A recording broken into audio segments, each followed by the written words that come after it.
Good evening students, कैसे हैं आप सब। होप आप सब अच्छे होंगे। ठीक है, चलिए तो स्टार्ट करते हैं अपना। अपन ने लास्ट क्लास में डीपीपी नंबर 22 और 23 के सॉल्यूशंस देखे थे। ठीक है, और आज अपन वापस अपने हॉरिजॉन्टल प्रोजेक्टाइल पे आ रहे हैं। तो आज अपन क्या करेंगे, जो हॉरिजॉन्टल प्रोजेक्टाइल अपन ने पढ़ा था उस पर एंगल्ड वाले कुछ केसेस देखेंगे। ठीक है, वैसे इसमें कुछ ज़्यादा कुछ है नहीं एंगल वाले में, जो अब तक हम पढ़ते हुए आए थे वैसे ही करना है। और चाहे तो हम बिना इसको फॉर्मूले के भी कर सकते हैं, तो भी वो बहुत ही सिंपल रहने वाला है। ठीक है, तो चलिए एक दो प्रॉब्लम्स देखते हैं और मैं कुछ आज प्रॉब्लम्स आपको होमवर्क के लिए दूंगा, कुछ अच्छी प्रॉब्लम्स। चलिए तो स्टार्ट करते हैं। पहली प्रॉब्लम है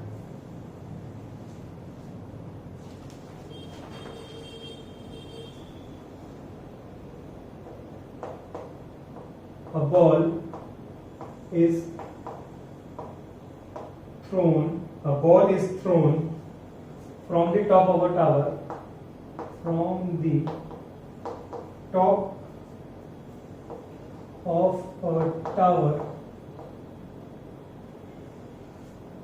with initial velocity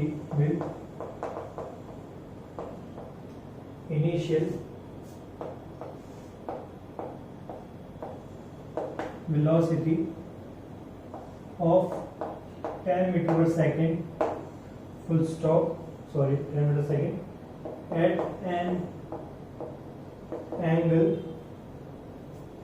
37 degree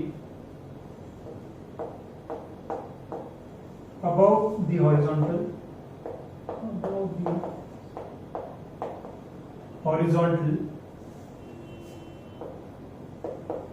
hits the ground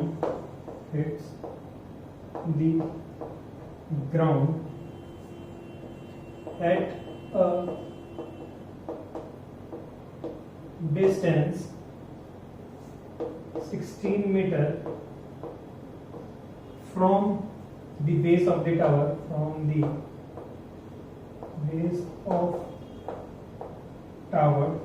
full stop.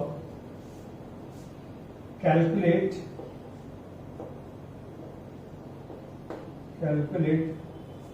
height of tower,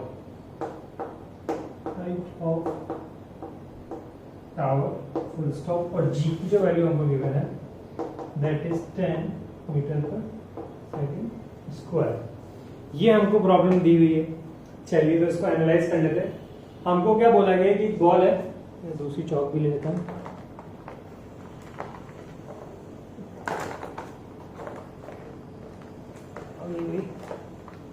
ठीक है, तो हमसे बोला गया एक बॉल है जिसको थ्रो किया गया from the top of a tower with initial velocity 10 metre second at an angle of 37 degree above the horizontal. तो इसको ड्रॉ कर लेते हैं। पहले तो क्या बोला गया, मान लीजिए कोई टावर है, सीधा तो ड्रॉ हुआ है, ये टावर हमारा। ठीक है, सीधा है शायद, है ना। तो इस टावर में से हमने क्या एक बॉल को प्रोजेक्ट किया है 10 मीटर पर सेकंड से 37 डिग्री विथ हॉरिजॉन्टल। इसको हॉरिजॉन्टल बोल देते हैं हम। और यहां से 37 डिग्री हमने क्या किसी प्रोजेक्टाइल को प्रोजेक्ट किया है। तो जो प्रोजेक्टाइल है वो कुछ इस तरीके का पाथ फॉलो करेगा ना, यहां से जाएगा और इस तरीके से कहीं पर जाकर वो फॉल करेगा। ठीक है, तो ये जो मैंने बनाया था यह इनिशियल वेलोसिटी जो हमको दी गई है 10 मीटर पर सेकंड ना, 10 मीटर पर सेकंड। और ये एंगल मेरे को गिवन है कितना, 37 degree above the horizontal, hits the ground at a distance 16 metre from the base of the tower। ठीक है, बेस ऑफ द टावर से जो डिस्टेंस है वो मेरे को गिवन है यहाँ से यहाँ तक की, देखिए 16 मीटर। यहाँ पर जहाँ पर भी काम जाके वो टच करेगा वो डिस्टेंस हमको गिवन है कितनी है, 16 मीटर है। हमसे पूछी हुई है हाइट ऑफ द टावर, यानी कि हमसे पूछा गया है यहाँ से लेके यहाँ तक की डिस्टेंस h हमसे पूछा गया है। अब इस तरह की प्रॉब्लम को कैसे सॉल्व करेंगे, चलिए देख लेते हैं। एक बार तो आप स्क्रीन को पॉज कीजिए और जो जो भी आपको तरीके आते हैं बेसिक उनको अप्लाई करने की कोशिश कीजिए। वैसे तो उनसे सॉल्व हो जाएगा, या जो जो भी अभी तक हम प्रोजेक्टाइल में पढ़ते हुए आए थे। यूज हमको 3 इक्वेशन ही यूज करनी, इक्वेशन और मोशन, उसके अलावा हमारे पास कोई तरीका नहीं है इसमें काइनेमेटिक्स को सॉल्व करने का। 3 इक्वेशन है और साइन कन्वेंशन है, ठीक है। उनको अप्लाई कीजिए और इसको सॉल्व करने की कोशिश कीजिए। चलो तो अपन आ जाते हैं इस पे कि भाई इसको कैसे सॉल्व करेंगे। हमें निकालनी है हाइट ऑफ द टावर, और हमें क्या क्या गिवन है अगर उसकी हम बात करें तो गिवन की बात कर लेते हैं अपन, या क्या क्या यहां से निकाल सकते हैं।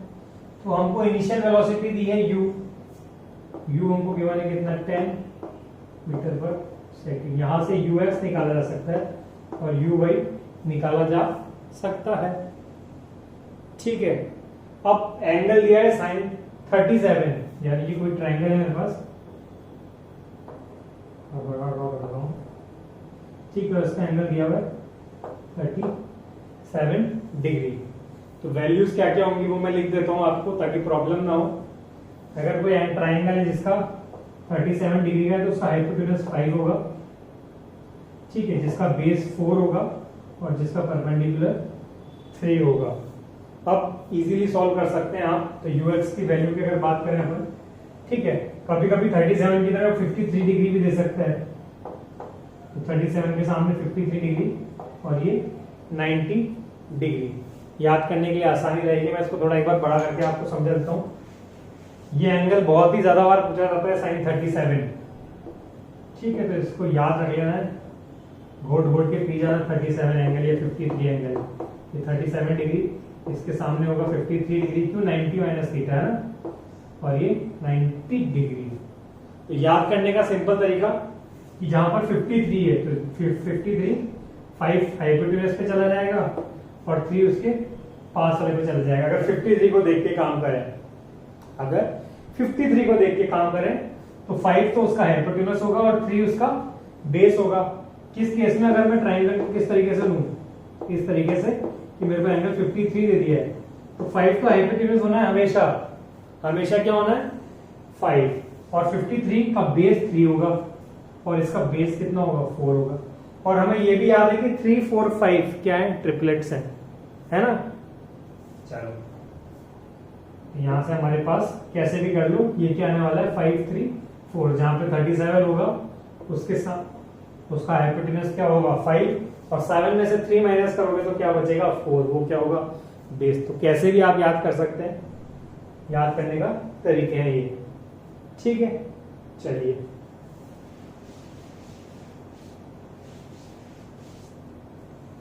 तो अपन आते हैं यूएक्स और यूवाई की बात करते हैं। यूएक्स की बात करें तो वो क्या होगा सर, यू कॉस थीटा, ये वाली डायरेक्शन में यूएक्स, और ऊपर वाली डायरेक्शन में यू वाई। ये हो गया हमारे पास यू साइन थीटा।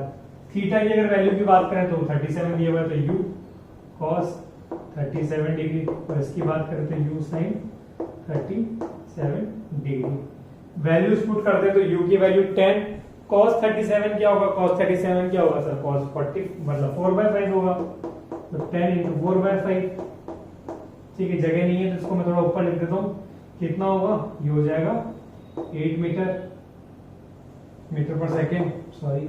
और यहाँ की बात करें तो ये बच जाएगा 3/5, यहाँ आएगा 10 into 3/5 दैट इज 6 मीटर। तो यूएक्स जो होगा वो तो मेरे पास 8 आ जाएगा, और यूवाई कितना आ जाएगा 6 आ जाएगा। तो अगर इसको देखें तो इसको भी कंपेयर किया जा सकता है कि ये जो मेरे पास ट्राइंगल था इसका एंगल कितना है 37 डिग्री है, ये कितना था 5 था, ये कितना था 4, और ये कितना है 3, सॉरी ये 3 और ये 4। जब मेरे को ये जो 5 की जगह है यहाँ पर क्या दिया हुआ है 10 दिया हुआ है, तो ये कितना टाइम्स है 2 टाइम्स है, तो 3 की जगह भी 2 टाइम्स हो जाएगा, 4 की जगह भी 2 टाइम्स हो जाएगा। तो यहाँ से पता चल रहा है कि ये वाली साइड तो सर 5 नहीं है 10 है, 5 नहीं है 10 है। तो जो हॉरिजॉन्टल होगा वो क्या आ रहा है यहाँ पर 8 आ रहा है, यहाँ पर भी कितना आ रहा है 8, यहाँ पर 3 नहीं है वो 2 टाइम्स है, तो ये 6 हो गया, तो ये भी कितना आ गया 6 हो गया। तो आप कैसे भी चाहें वैसे याद कर सकते हैं, मेमोराइज करने के तरीके हैं और शॉर्ट तरीके हैं। इतने सारा लिखे हम एग्जाम में तो डायरेक्ट क्लिक होना चाहिए कि हमको सर साइन 37 पूछ लिया जाए तो क्या है 3/5 है, ठीक है। और सर कॉस 37 पूछ लिया जाए तो क्या होगा 4/5 होगा, ठीक है। यहां से हमने क्या निकाल लिया ux और uy की वैल्यू निकाल ली है। वैसे तो इनकी कोई जरूरत पड़ती नहीं हमें, पर फिर भी हमने निकाल लिया है ताकि मैं बता पाऊं कि आपको 37 का फंडा क्या है। अगर 53 होता तो हम भी तब भी इजीली निकाल पाते, ठीक है। चलिए यहां से हमने ये निकाल लिया। g जो है वो कहां पर ऐड कर रहा है, तो सर g हमें पता है कहां पर ऐड करता है डाउनवर्ड्स, और उसकी वैल्यूज हमें गिवन है कितनी 10 मीटर पर सेकेंड स्क्वायर। चलिए अब हमसे हाइट पूछिए। अब अगर हम टाइम की बात करें यहां से यहां तक की, पहले हम टाइम की बात कर लेते हैं। अगर मैं बात करूं किसी भी पार्टिकल को यहां से यहां पहुंचने में जो टाइम लगेगा या यहां से ग्राउंड पे पहुंचने का जो टाइम होगा वो उसी टाइम के बराबर होगा जिस पार्टिकल को यहां से यहां पहुंचने में लगेगा, होगा या नहीं होगा। मैं पार्टिकल को ऊपर से ड्रॉप कर रहा हूं नीचे, तो जो नीचे आने का टाइम है वही तो इस डिस्टेंस को कवर करने का टाइम है कि नहीं। तो अगर हॉरिजॉन्टल स्पीड है मेरे पास और मेरे पास क्या हॉरिजॉन्टल डिस्टेंस है, तो मैं टाइम निकाल सकता हूँ, बिल्कुल निकाल सकता है। कैसे निकाल सकते हैं सर, बेसिक तरीका है, जब यूनिफॉर्म वेलोसिटी हो तो यूनिफॉर्म वेलोसिटी है मेरे पास किसमें हॉरिजॉन्टल डायरेक्शन में, और वो कितनी है सर 8 मीटर पर सेकंड है। तो हॉरिजॉन्टल स्पीड के केस में एक्सेलरेशन 0 होता है, तो मैं डायरेक्ट फॉर्मूला यूज कर सकता हूँ time equals to distance upon speed, ठीक है। तो time to reach ground, time to reach ground की बात करें, ठीक है, तो मैंने बता ही दिया कि जो हॉरिजॉन्टल में टाइम लगने वाला है वही किस में लगने वाला है, वर्टिकल में लगने वाला है, क्योंकि ऑब्जेक्ट तो एक ही है। वो चाहे 16 मीटर इस तरीके से कवर करे या इस तरीके से कवर करे, वो तो इस तरीके से प्रोजेक्टाइल पाथ फॉलो करते हुए जा रहा है। तो जितना टाइम उसको यहाँ से यहाँ आने में लग रहा है उतना टाइम तो इस डिस्टेंस को मूव करने में लग रहा है, ठीक है। तो चलिए वैल्यू पुट कर देते हैं। टाइम टू रीच ग्राउंड तो कितना हो जाएगा सर, डिस्टेंस तो कितनी मेरे पास 16 है, और जो स्पीड है ये तो डिस्टेंस हो गया, और स्पीड की बात करें तो वो कितनी है 8 है। तो यहाँ से मेरे पास कितना आ गया 2 सेकेंड्स, क्या आ गया मेरे पास 2 सेकेंड्स आ गया, यानी कि 2 सेकेंड टाइम लगने वाला है इस प्रोजेक्टाइल को ऊपर से नीचे आने में, या यूं बोल दीजिए कि 16 मीटर डिस्टेंस कवर करने में, ठीक है। यहां तक किसी को प्रॉब्लम नहीं होगी। अब बात आती है हाइट की, किस हाइट की। अब हाइट के लिए हमारे पास सिंपल सा एक फॉर्मूला है, यानी कि सेकंड इक्वेशन ऑफ मोशन, यानी कि s equals to ut plus half at square. अब जो भी मेहनत करनी है ना हमको वो इस फॉर्मूले में करनी है, इस फॉर्मूले में करनी है, कि जो भी साइन कन्वेंशन लगाने हैं मुझे, जो भी लगाना है वो कहां पर लगाना है, इस फॉर्मूले में लगाना है। तो एक बार मैं सब चीजों को हटा देता हूं यहां से, जो भी अपन ने गिवन सब लिखा हुआ। टाइम को ध्यान रखना है कितना है 2 सेकेंड है,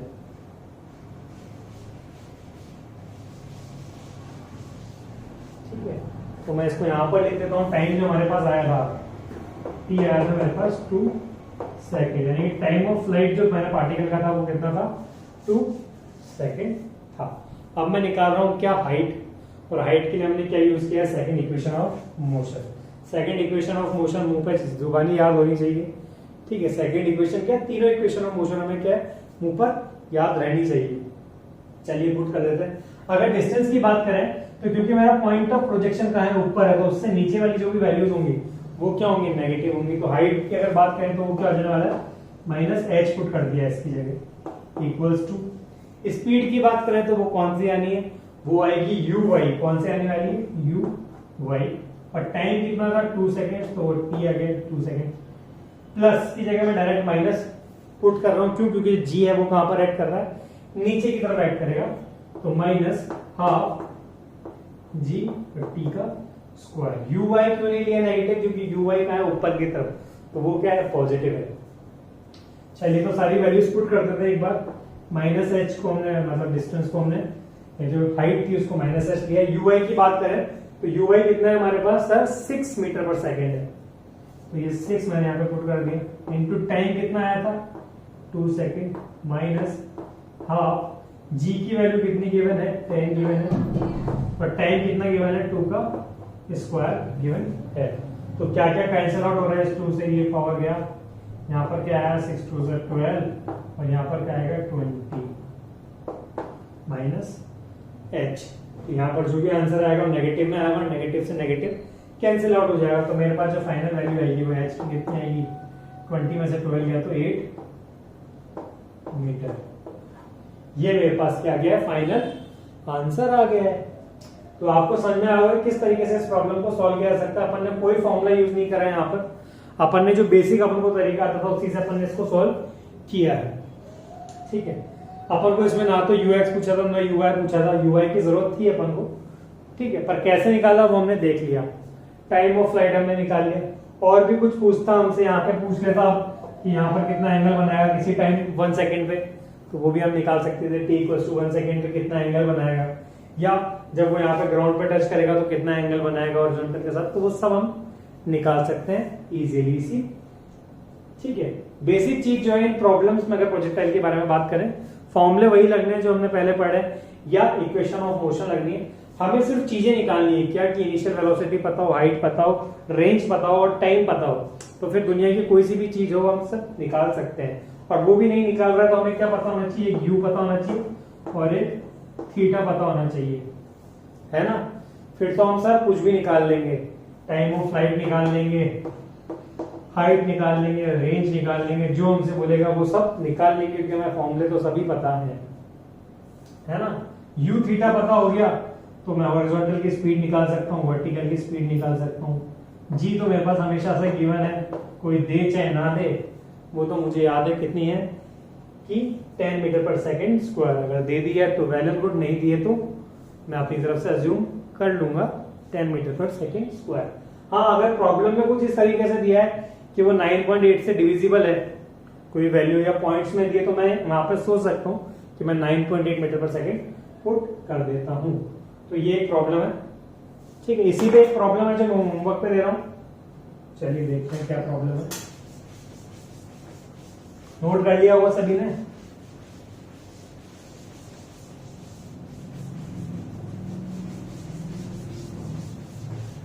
या पहले एक प्रॉब्लम मेरे को करानी है, वो कराता हूँ, फिर मैं आपको बताता हूँ कि क्या आपको मैं होमवर्क पे दे रहा हूँ आज। चलिए नेक्स्ट प्रॉब्लम देखते हैं।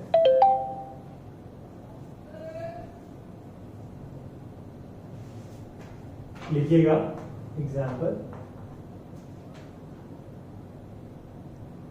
और मिसाइल को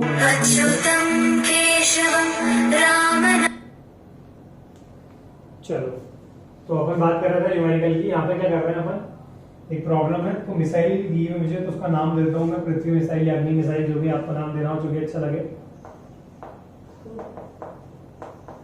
पृथ्वी missile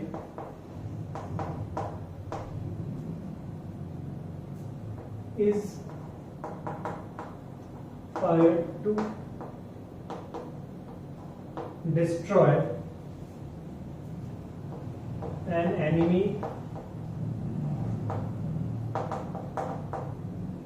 military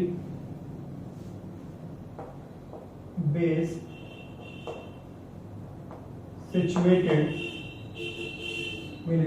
situated on some horizontal level,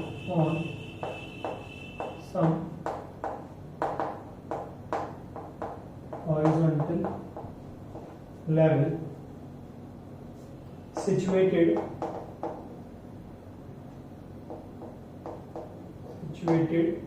99 kilometer away, 99 kilometer away, full stop. The missile rises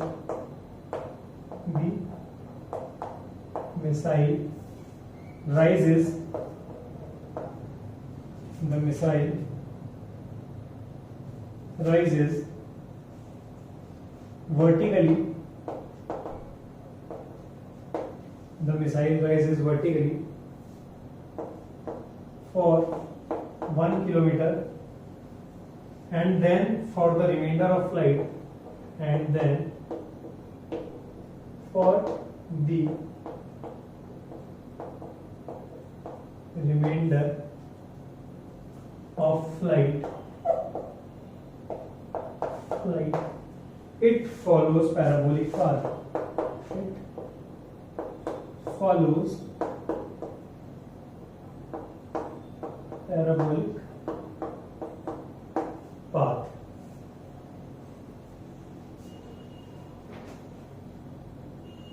Path like a free body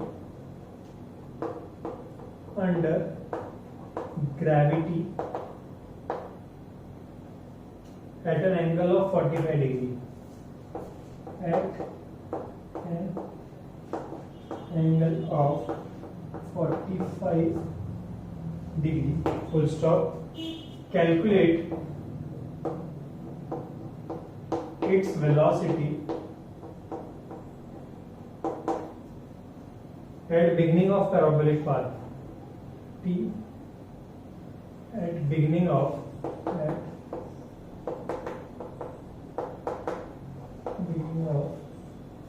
parabolic path. थोड़ा बड़ा क्वेश्चन हो गया और जो जी की वैल्यू है वो 10 मीटर पर सेकंड लगी हुई 10 मीटर पर सेकंड स्क्वायर। इसको सॉल्व करना है। तो जैसा पहले क्वेश्चन था वैसे ही अभी क्वेश्चन है, कोई नया डिफरेंस नहीं है। क्या प्रॉब्लम है उसको देख लेते हैं वापस से।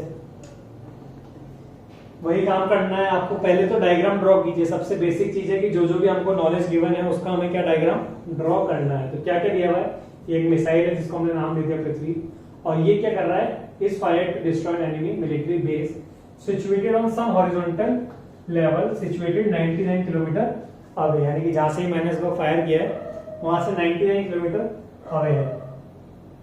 The missile rises vertically for 1 kilometre and then for the remainder of flight it follows parabolic path, और बाकी पाथ के लिए क्या करता है, पैराबोलिक पाथ फॉलो कर रहा है। ठीक है, अब वर्टिकली 1 किलोमीटर गया और फिर उसके बाद जो बाकी बचा पाथ है वहां पर अंडर द ग्रेविटी 45 डिग्री के एंगल पे मूव कर रहा है। तो मैं डायग्राम ड्रॉ कर देता हूं, ठीक है, ताकि आप सबको समझ में आ जाए। बोला गया मिसाइल है जो पहले तो क्या है 99 किलोमीटर अवे टारगेट सिचुएटेड, यानी कि मैं यहाँ पे ड्रॉ कर दूं, अरे सीधी लाइन बन जाए वही।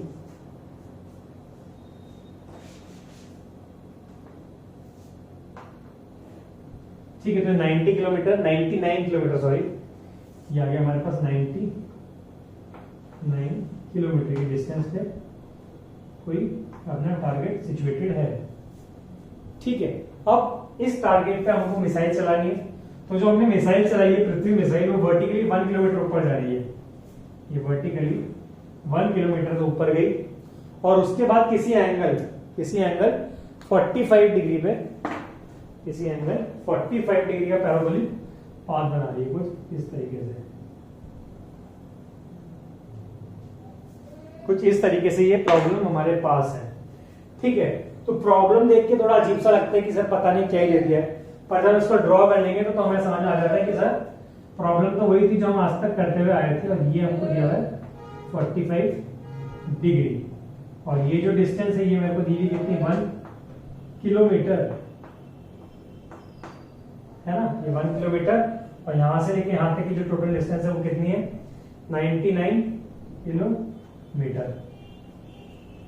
ठीक है, एक बार वापस से रिपीट कर देता हूं मैं क्वेश्चन, अब आपसे शायद इजीली सॉल्व भी हो जाएगा। ये एक पृथ्वी मिसाइल है जिसको फायर किया गया, ठीक है, एनिमी बेस सिचुएटेड है जो 99 किलोमीटर पे सिचुएटेड है।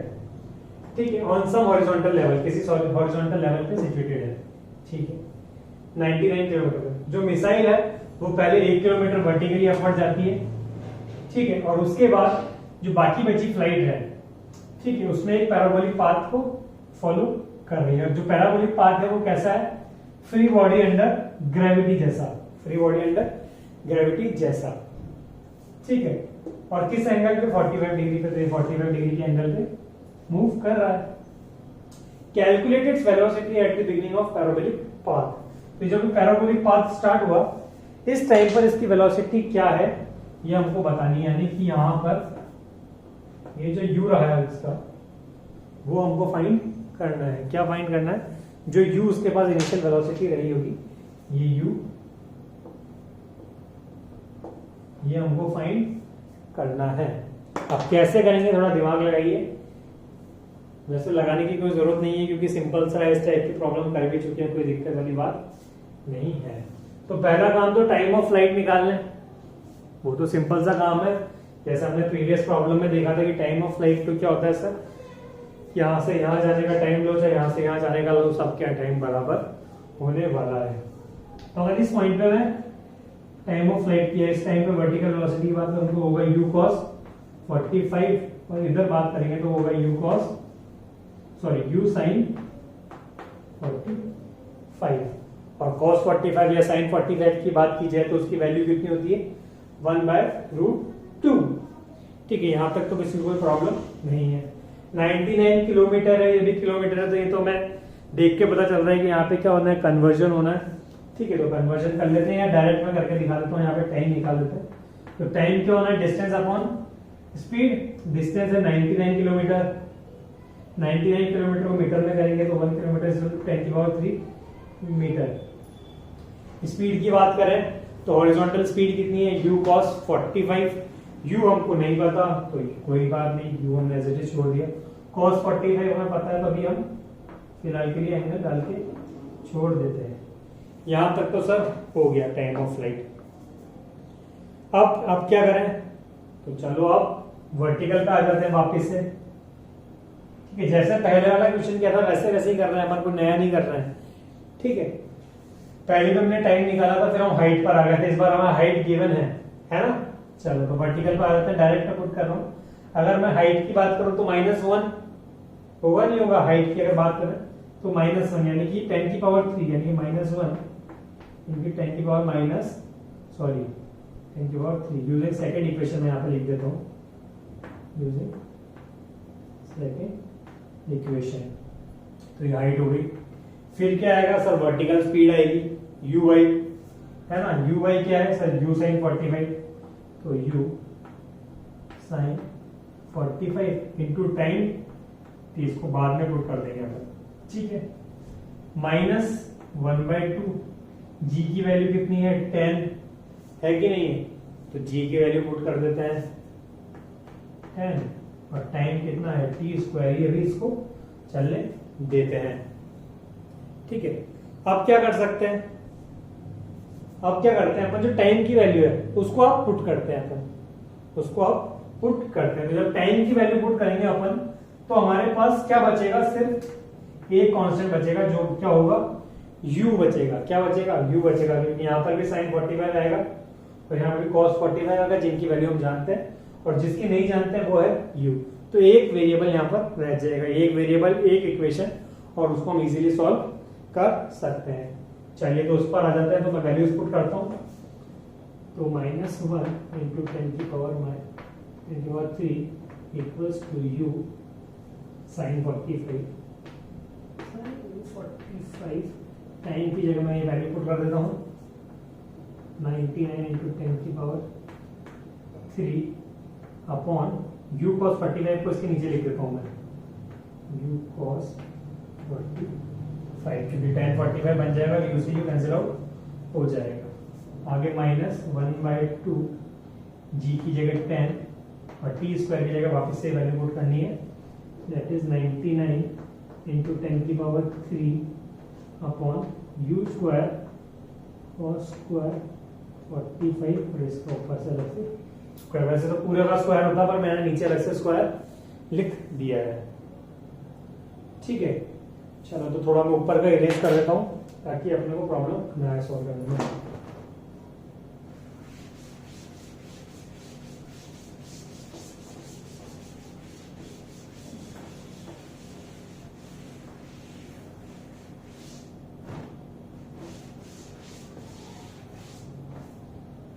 चलो कोई चौक, तो डायग्राम तो ऐसा यहाँ पे हम ड्रॉ कर देता हूँ साइड में। ये 45, ये 199 किलोमीटर। ठीक है, इधर ux इधर uy और ये u हमको फाइंड करना है। ठीक है, इस तरीके की हमें प्रॉब्लम दी हुई है। यहाँ तक अपन आ गए, इसको सॉल्व कर रहे थे अपन। ठीक है, अब कुछ चीज मैं डायरेक्ट लिख देता हूँ। जैसे कि अगर हम बात करें sin 45 और cos 45 1/√2, 1/√2 का 2 से 2 कैंसिल आउट हो जाएगा, तो 1045 आएगा। तो डायरेक्ट वैल्यू भी याद है मैं, तो -1, ये -1 को भी हटा देते हैं, सीधे 10⁻³ लिख देता हूँ मैं। इक्वल्स टू u से u कैंसिल आउट हो गया, cos 45 sin 45 और cos 45 की अगर बात करें तो वो क्या बन जाता है 1045। और उसकी वैल्यू क्या होने वाली है 1। तो यहाँ पर क्या बचा मेरे पास सिंपली 99 इंटू 10 की पावर 3 बचा माइनस 1/2 इंटू जी की वैल्यू 10। अब इधर आते हैं अपन u 99/10 की पावर 3 का होल स्क्वायर, इसको तो ऐसे ही छोड़ देते हैं अपन पहले 99 इंटू 10 की पावर 3 का होल स्क्वायर। अब आते हैं नीचे यू स्क्वायर, तो उसको भी एज इट इज लिख देते हैं क्योंकि वो तो फाइंड करना ही है हमको। ठीक है, एक यू तो यहाँ से एलिमिनेट हो गया, एक ही जगह हमारे पास यू स्क्वायर बचा हुआ है। अब आता है cos स्क्वायर 45। तो अगर cos स्क्वायर 45 की बात करें या cos 45 की बात करें तो वो होगा 1/√2 और उसका भी स्क्वायर करेंगे तो क्या हो जाएगा 1/2। तो 1/2 करेंगे तो 2 कहाँ आ जाना है, ऊपर की तरफ आ जाएगा। ठीक है, अब इसको सॉल्व कर लिया, अब यहां तक हम पहुंच चुके हैं। अब क्या बचती है, एक मैथमेटिकल इक्वेशन बचती है, तो सबको बैलेंस करने की कोशिश करते हैं। तो यू स्क्वायर इक्वल्स टू कौन चीज कहां पर जा रही है इसको देख लेते हैं। ठीक है, तो हम देख रहे हैं यू स्क्वायर, इसको इधर ले आते हैं। ठीक है, तो ये 99 और यहाँ पर 1 इंटू 10 की पावर, ठीक है इसको वैसे लिख लेते हैं 1 इंटू 10 की पावर -3। तो जब 10 की पावर -3 इधर आएगा तो वो भी नेगेटिव का होगा, और उसमें से हम 10 की पावर 3 कॉमन लेंगे तो 99 माइनस और -1 तो 100 है ना। तो यू स्क्वायर इधर और उसके साथ में वो आ जाएगा। ठीक है, चलिए तो हाँ अपन इस पे आ जाते हैं वापस से। यू स्क्वायर इधर आएगा तो 99 इंटू 10 की पावर 3 का होल स्क्वायर, तो यहीं पर रहना है क्योंकि यू स्क्वायर उधर चला गया। ठीक है, और 10/2 हमारे पास वहां पर है, तो इस 2 से इस 2 को कैंसिल आउट कर देता हूं। यहाँ पे बचा 10, ये आ गया 10। इसको इधर ले गया था मैं और वापस से लाऊंगा इधर, तो वो डिवाइड में चला जाएगा।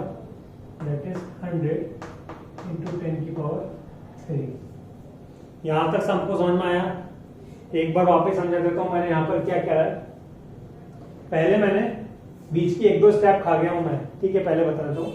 पहले मैंने क्या करा, इसको एज इट इज छोड़ दिया और इसको इस तरफ लेके गया मैं।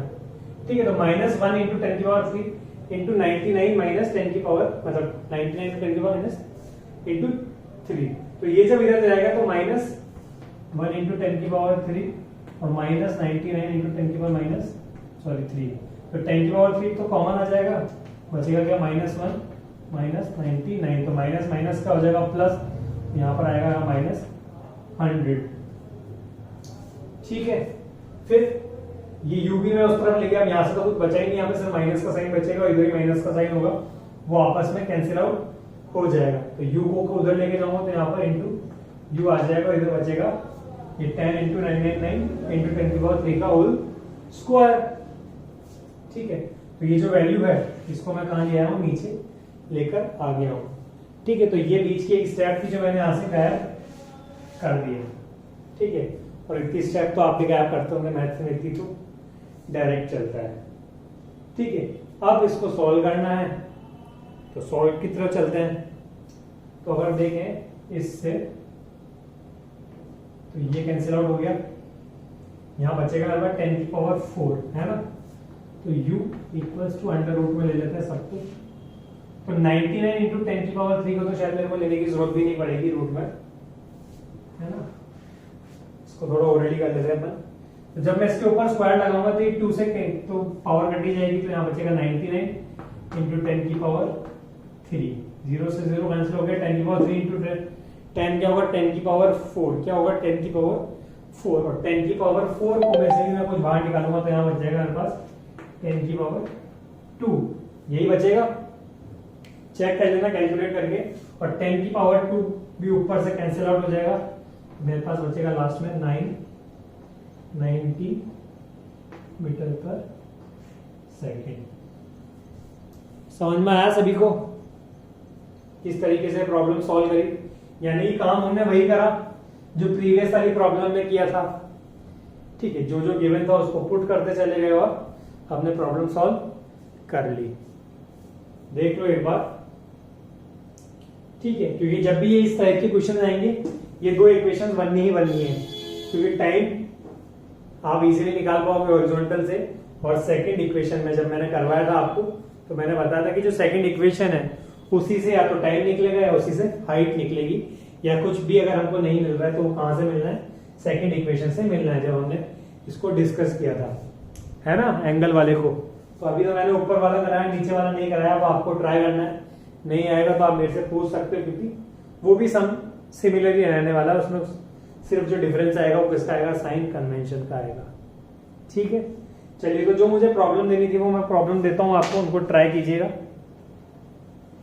चलिए, तो इसको इरेज करता हूं।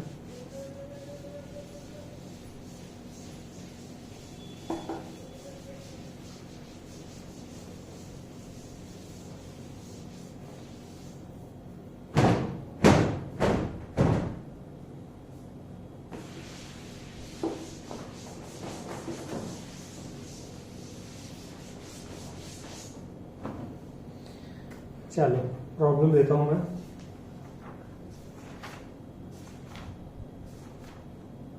या मैं भी पेपर में लिख के और इसके लास्ट में अटैच कर देता हूं। ठीक है, तो उनको सॉल्व कीजिएगा और हम डिस्कस करेंगे उनको नेक्स्ट क्लास में। ठीक है, हैव अ गुड डे। अभी जो क्वेश्चंस है मैं जो देने वाला हूं आपको इस वीडियो के लास्ट में अटैच मिल जाएंगे। ठीक है, have a good day, thank you.